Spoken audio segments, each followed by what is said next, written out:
Lisa, Lydia here, the LB. All right. Hopefully Our Facebook Live just wants to be done as well, freezing up a little bit. I'm ready It knows for the it's weekend. Friday, yep. I am so ready for the I weekend. know. All right, we're live on Facebook every weekday morning, right around this time, but it stays on your feed throughout the day, so you can watch it whenever it works best for you. Remember, we also make it into a podcast. You can find that at inforum.com/podcast. Look for the Inforum Minute. We talked a lot this morning on Friday Night Football night. We have 3 games on for our Game of the Week on our WDAY Plus app. You can check those out. Bison game tomorrow. The Fighting Hawks home opener. So much football this weekend. And the weather's cooperating. Yes, really nice weather for whatever you want to do outside. There's lots of events going on. That's We've got true, Forest too. Bean Days. I know that straw maze at the mall is now open, so Parade in Moorhead for yes. Greater Moorhead Days. Yeah, there's a ton going on, and it's the perfect weekend for it, too. So today, it's crisp and cool. If you haven't stepped out the door yet, temperatures were down in the 40s. They're now kind of stair-stepping their way back closer to about 50 degrees, but it was a cool start. Definitely a different feel. We'll end up close to 70. I think just shy of 70 today. Lots of 60s today. Getting rid of any showers that are in Minnesota right now. We'll end up mostly sunny this afternoon. Wind out of the north about 5 to 15. Tomorrow morning, one of the coldest mornings we've seen in a while. I think upper 30s are possible in some low-lying spots in Minnesota. We're going to watch out for frost in those spots. Forecasting about 41 tomorrow morning in Grand Forks and 44 in Fargo. So not cold enough for frost.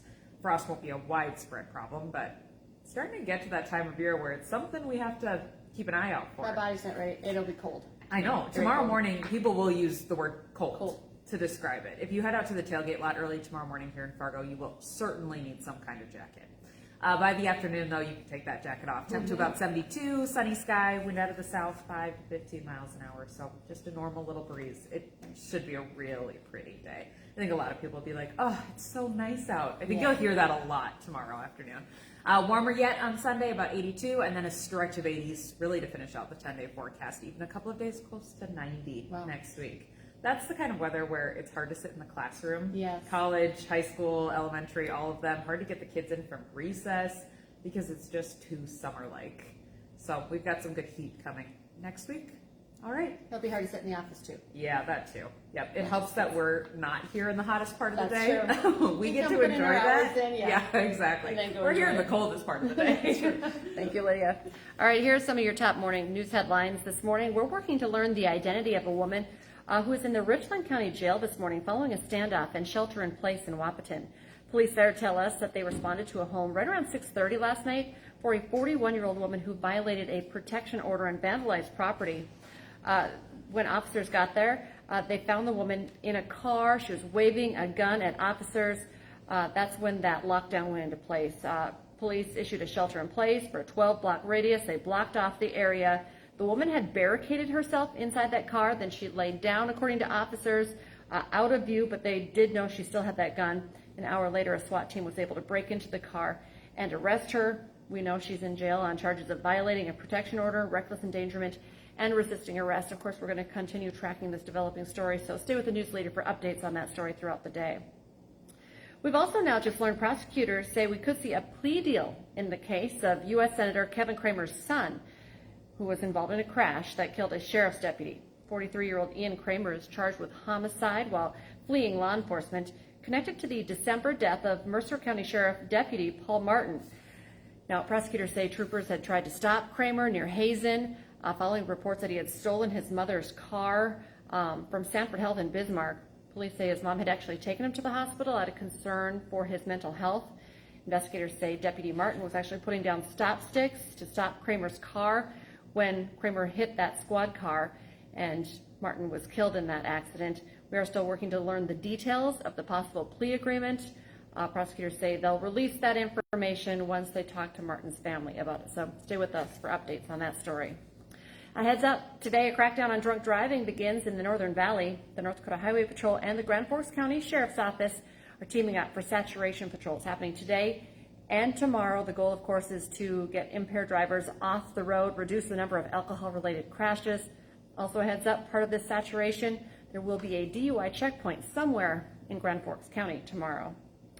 Today, a major groundbreaking at the Fargo VA. The VA is building a $21 million wellness and recovery center.